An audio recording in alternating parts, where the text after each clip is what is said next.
ಅಣ್ಣ thank you.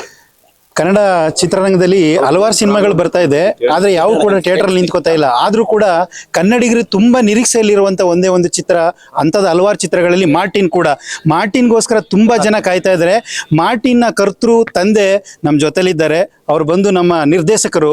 ಅವರು cinema ಈಗ ನಮಗೆ ಸಿಕ್ಕಿದ್ದಾರೆ. ಒಂದು ಮಾರ್ಟಿನ್ ಚಿತ್ರದ ಬಗ್ಗೆ ಹಲವಾರು ಇಂಟ್ಗಳು ಕೂಡ ಇವತ್ತು ಇವೆಂಟ್ ಅಲ್ಲಿ ಗೊತ್ತಾಗಿದೆ. ಈಗ ಅವ್ರನ್ನ ಒಂದೆರಡು ಕ್ವಶನ್ಗಳನ್ನ ಕೇಳೋಣ.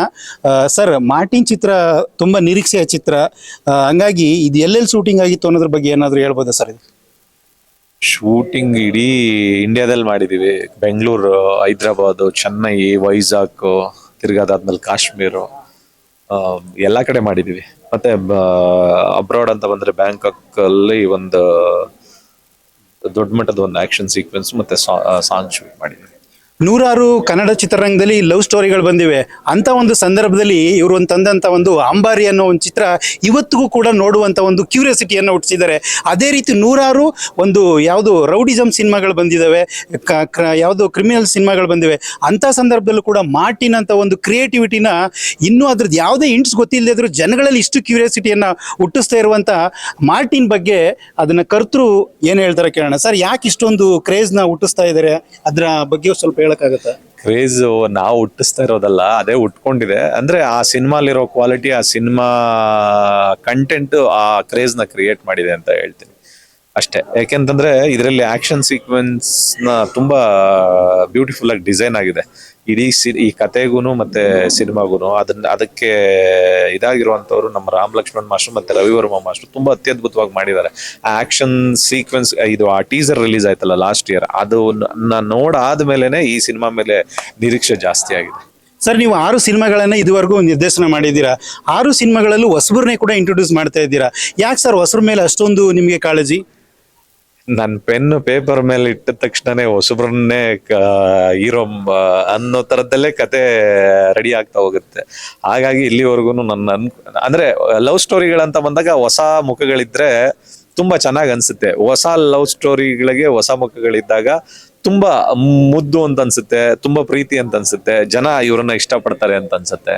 ಮತ್ ಅದಕ್ಕಿಂತ ಹೆಚ್ಚಾಗಿ ಹೊಸಬ್ರಿಗೆ ಮಾಡ್ಬೇಕು ಅನ್ನೋದು ನನ್ಗೇನೋ ಅದೊಂದು ಬೇರೆ ರೀತಿ ಕಾಳಜಿ, ಅದು ಅಷ್ಟೇ. ಖಂಡಿತ ಸರ್. ಈಗ ಹೊಸಬ್ರು ಚಿತ್ರಗಳು ಎಷ್ಟೋ ಬರ್ತಿದ್ರು ಚಿತ್ರರಂಗದಲ್ಲಿ ಉಳ್ಕೋತಾನೆ ಇಲ್ಲ. ಆದ್ರೆ ನೀವು ಮಾಡೋ ಚಿತ್ರಗಳು ಒಂದು ಮೈಲಿಗಲ್ಲೇ ಸ್ಥಾಪನೆ ಮಾಡ್ತಾ ಇದ್ದಾವೆ. ಇದರಿಂದ ಇರುವಂತ ನಿಮ್ಮ ಶಕ್ತಿ, ನಿಮ್ಮ ಶ್ರಮ, ಅದ್ರ ಬಗ್ಗೆ ಹೇಳಕ್ಕಾಗತ್ತಾ? ನಂದೆಲ್ಲ ಏನೂ ಇಲ್ಲ. ಯಾಕೆಂತಂದ್ರೆ ನನಗೆ ಇಷ್ಟೆಲ್ಲ ಶಕ್ತಿ, ಶ್ರಮ ಅನ್ನೋದಕ್ಕಿಂತ ಹೆಚ್ಚಾಗಿ ನನ್ನ ಎಫರ್ಟ್ ನಾನು ಹಾಕ್ತೀನಿ. ಬಟ್ ನನ್ನನ್ನ ಇಷ್ಟು ಮಟ್ಟಕ್ಕೆ ಬೆಳೆಸಿರುವಂತಹದ್ದು ನನ್ನ ಕರ್ನಾಟಕದ ಜನ, ನನ್ನ ಅಭಿಮಾನಿಗಳು, ಮತ್ತೆ ನನ್ನ ಸಿನಿಮಾ ಫಸ್ಟ್ ಶೋ ನೋಡ್ಬೇಕು ಅಂತ ಬರ್ತಾರಲ್ಲ, ಆ ಜನನೇ ನನಗೆ ಇಷ್ಟೊಂದು ಶಕ್ತಿ ತುಂಬಿರುವಂತದ್ದು. ಯಾವಾಗ್ಲೂ ನಾನು ಅವ್ರಿಗೆ ಚಿರಋಣಿ. ಒಂದು ಚಿತ್ರದ ನಿಜವಾದ ಶ್ರಮಜೀವಿ ಅಂದ್ರೆ ನಿರ್ದೇಶಕ. ಅದರ ಕನಸು ಅದನ್ನ ಚಿತ್ರರಂಗದಲ್ಲಿ ಜನಗಳ ತಲುಪಿಸೋವರೆಗೂ ಕೂಡ ಅವರ ಕಣ್ಣು, ಕಿವಿ, ಮೂಗು, ಎಲ್ಲವೂ ಕೆಲಸ ಮಾಡುತ್ತೆ. ನಿಮ್ಮ ಕಣ್ಣನ್ನ ನೋಡಿದ್ರೆ ಅದರಲ್ಲೂ ನೋವು ಗೊತ್ತಾಗುತ್ತೆ. ಹಲವಾರು ನೋವುಗಳನ್ನ, ಹಲವಾರು ಅಪವಾದಗಳನ್ನ ಒತ್ಕೊಂಡಾಗ ಒಬ್ಬ ನಿರ್ದೇಶಕ ಅದನ್ನೆಲ್ಲ ಹೇಗೆ ನಿಭಾಯಿಸ್ತಾನೆ, ಆ ನಿರ್ದೇಶನಿಗೆ ಎಷ್ಟು ನೋವುಗಳನ್ನ ನುಂಗ್ಕೊಂಡು ಆ ಚಿತ್ರವನ್ನ ಜನಕ್ಕೆ ತಲುಪಿಸುವಂತ ಪ್ರಯತ್ನ ಮಾಡ್ತಾನೆ. ಅದರಲ್ಲಿ ನಿಮ್ಮ ಅನುಭವಗಳು ಹೇಳೋದು ಸರ್? ಕಾಲಾಯ ತಸ್ಮೈ ನಮಃ ಸರ್. ಎಲ್ಲದಕ್ಕೂ ಕಾಲ ಉತ್ತರ ಹೇಳುತ್ತೆ ಅಂತೀನಿ ಅಷ್ಟೇ, ಇನ್ನೇನು ಇಲ್ಲ. ನಗ್ನಗ್ತಾ ಉತ್ತರ ಹೇಳೋದ್ರಲ್ಲೇ ಎಲ್ಲರಿಗೂ ಉತ್ತರವನ್ನ ಕೊಡ್ತಾ ಇದ್ದೀರಾ. ಸರ್, ನೀವು ದರ್ಶನ್ ಅವ್ರಿಗೆ ಒಂದು ವಿಚಾರವನ್ನು ಹೇಳಿದ್ದು, ನೀವು ಹೇಳಿದ ದೃಷ್ಟಿ ಬೇರೆ, ಆದ್ರೆ ಅಭಿಮಾನಿಗಳು ಬೇರೆ ತರ ತಿಳ್ಕೊಂಡ್ರು. ಅದಕ್ಕೆ ಆದ್ರೆ ಈ ಸಂದರ್ಭದಲ್ಲಿ ಅವೆಲ್ಲವೂ ಕೂಡ ಅದಕ್ಕೆ ಒತ್ತು ಕೊಟ್ಟಂಗೆ ಆಗ್ತಾ ಇದೆ. ಆದ್ರೆ ನೀವು ಹೇಳಿದ ಉದ್ದೇಶ ಬೇರೆ. ಅದ್ರ ಬಗ್ಗೆ ಹೇಳೋದಾದ್ರೆ ಸರ್? ಅಲ್ಲ, ನೀವೇ ಹೇಳ್ತಾ ಇದೀರಾ. ನಾವ್ ಹೇಳಿದ್ ಅಂದ್ರೆ ಅವತ್ತಿದ್ದಂತ ಪರಿಸ್ಥಿತಿ, ಅವತ್ತು ನಂದು ವೈಫ್ದು ಟಾಪಿಕ್ ಅಂತ ರೆಸ್ಟೋರೆಂಟ್ ಇದೆಯಲ್ಲ, ಅದ್ರದ್ದು ಓಪನಿಂಗ್ ಎಲ್ಲಾರನು ನಾವು ನಗ್ನಗ್ತಾ ವೆಲ್ಕಮ್ ಮಾಡ್ತಾ ಇದೀವಿ. ಅದು 1 ತಿಂಗ್ಳಿಗೆ ಮುಂಚೆ ಫಿಕ್ಸ್ ಆಗಿದ್ದಂತ ಡೇಟು. ಅಲ್ಲಿ ಎಲ್ಲಾರನು ಕರೀತಾ ಇರ್ಬೇಕಾದ್ರೆ ಖುಷಿಯಿಂದ ಇದ್ವಿ. ಅದಕ್ಕೆ ಹಿಂದೆ ಮುಂದೆ ಏನು ಹಾಕಿಲ್ಲ, ಬರೀ ಅದೊಂದೇ ಒಂದು ಅಂದ್ರೆ ಇದು ಬೆಳವಣಿಗೆ ಬಗ್ಗೆ ಮಾತಾಡೋ ಟೈಮ್ ಅಲ್ಲ. ಅಂದ್ರೆ ಅವ್ರು ಕೇಳಿದ ಕ್ವಶನ್ನೇ ರಾಂಗು, ಅದನ್ನ ಆ ರೀತಿ ಕೇಳಲೂಬಾರ್ದು. ಆ ರೀತಿ ಹೇಳ್ದಾಗ ನಾನೇನು ನನ್ನ ನಗ್ನಗ್ತಾ ಏನೋ ಮಾತಾಡ್ತಾ ಇದ್ದೆ ಪಕ್ಕದಲ್ಲಿ. ಅವ್ರ ಹತ್ರ ಕೇಳಿದಾಗ ಇದು ಬೆಳವಣಿಗೆ ಬಗ್ಗೆ ಮಾತಾಡೋ ಟೈಮ್ ಅಲ್ಲ ಬಿಡಪ್ಪ ಅಂತ ಅನ್ಬಿಟ್ಟು ಹೇಳ್ಬಿಟ್ಟು ಮುಂದೆ ಹೋದ್ರೆ ಬರೀ ನೀವು ಅದನ್ನ ಮಾತ್ರನೇ ತಗೊಂಡು ಅದ್ರ ಬಗ್ಗೆ ತುಂಬಾ ಯಾರೋ 1-2-3 ಜನ ಎಲ್ಲ ಈ ತರ ಏನೋ ಅವ್ರನ್ನ ಇದ್ ಮಾಡೋ ತರ ಮಾತಾಡ್ತಿದ್ದಾನೆ ಅಂತಂದಾಗ ನನ್ನ ಇಂಟೆನ್ಷನ್ ಅದಲ್ಲ. ಯಾಕೆಂತಂದ್ರೆ ದರ್ಶನ್ ಸರ್ ನನ್ಗೆ ಇವತ್ತಿಂದ ಗೊತ್ತಿಲ್ಲ ನನಗೆ. ಹತ್ತತ್ರ 2005 ಇಂದ ಗೊತ್ತು. ನಾನು ಅಸಿಸ್ಟೆಂಟ್ ಡೈರೆಕ್ಟರ್ ಆಗಿ ಫಸ್ಟ್ ಸಿನಿಮಾ ಕೆಲಸ ಮಾಡಿದ್ದೆ ಶಾಸ್ತ್ರಿ, ಸೆಕೆಂಡ್ ಸಿನಿಮಾ ಕೆಲಸ ಮಾಡಿದ್ದು ತಂಗಿಗಾಗಿ. ಅವ್ರದೇ 2 ಸಿನಿಮಾ ಕೆಲಸ ಮಾಡಿರುವಂಥದ್ದು. ಫಸ್ಟ್ ಟೈಮ್ ನನಗೆ ಸಾಂಗ್ ಬರೆಯೋದಿಕ್ಕೆ ಅವಕಾಶ ಮಾಡಿಕೊಟ್ಟಿದ್ದು ದರ್ಶನ್ ಸರ್ ತಂಗಿಗಾಗಿ ಸಿನಿಮಾದಲ್ಲಿ.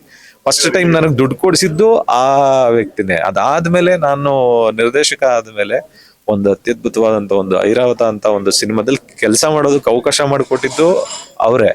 ನನಗೊಂದು ಅವಕಾಶ ಕೊಟ್ಟು ಇದೆಲ್ಲ ಮಾಡಿ ಅವ್ರ ಜೊತೆ ಒಂದಷ್ಟು ದಿನ ಕೆಲಸ ಮಾಡಿ ಅವ್ರ ಜೊತೆ ಕೂತ್ಕೊಂಡು ಅನ್ನ ತಿಂದು ನಾವು ಅವ್ರ ಬಗ್ಗೆ ಕೆಟ್ಟದ್ದೆಲ್ಲ ಮಾತಾಡಲ್ಲ, ಬಟ್ ಮಾತಾಡಿದ್ದನ್ನೆಲ್ಲಾನು ಈ ಕೆಟ್ಟದ್ದೇ ಮಾತಾಡ್ತಿದ್ದಾರೆ ಅನ್ನೋ ಒಂದು ದೃಷ್ಟಿಲಿ ನೋಡ್ಬೇಡಿ ಎಲ್ಲಾರು. ಯಾಕೆಂತಂದ್ರೆ ನನಗೂ ಅವ್ರ ಮೇಲೆ ಪ್ರೀತಿ ಇದೆ, ನನಗೂ ಅವ್ರ ಮೇಲೆ ಅಭಿಮಾನ ಇದೆ. ಆದಷ್ಟು ಬೇಗ ಏನೇ ಘಟನೆಗಳು ನಡೆದಿದ್ರು ಎಲ್ಲ ತೀರಿ ಅವ್ರು ಹೊರಗಡೆ ಬರ್ಲಿ ಅನ್ನೋ ಒಂದು ಆಶಯ ಯಾವಾಗ್ಲೂ ನಮ್ಗೂ ಪ್ರಾರ್ಥನೆ ಇದೆ. ಯಾಕೆಂತಂದ್ರೆ ನಮ್ಮ ಕನ್ನಡ ಇಂಡಸ್ಟ್ರಿ ಅವ್ರ ಮೇಲೂ ಅವಲಂಬಿತ ಆಗಿದೆ. ಖಂಡಿತವಾಗ್ಲೂ ಆದಷ್ಟು ಬೇಗ ಬರ್ಲಿ, ಯಾರು ಎಲ್ಲಾ ವಿಚಾರಗಳನ್ನ ತಪ್ಪಾಗಿ ತಿಳಿಬೇಡಿ ಅಂತ ಹೇಳ್ತೀನಿ ಅಷ್ಟೇ. ಇಷ್ಟೊತ್ತವರೆಗೂ ಕೇಳಿದ್ರಲ್ಲ ನಮ್ಮ ಮಂಡ್ಯದ ಗಂಡು ನಮ್ಮ ದರ್ಶನ್ ಅವ್ರ ಬಗ್ಗೆ ಎಂತ ಒಂದು ಅಭಿಪ್ರಾಯವನ್ನ ಇಟ್ಕೊಂಡಿದ್ದಾರೆ ಅಂತ. ಇದುವರೆಗೂ ಕೂಡ AP ಅರ್ಜುನ್ ಸರ್ ನಮ್ಮ ಜೊತೆಗೆ ಅವರ ಅನುಭವಗಳನ್ನ ಹಂಚ್ಕೊಂಡ್ರು. ಧನ್ಯವಾದಗಳು. ಟಾಕ್ಸ್ ವಿತ್ ಯು ಲೈಕ್ ಮಾಡಿ, ಶೇರ್ ಮಾಡಿ, ಸಬ್ಸ್ಕ್ರೈಬ್ ಮಾಡಿ. Thank you.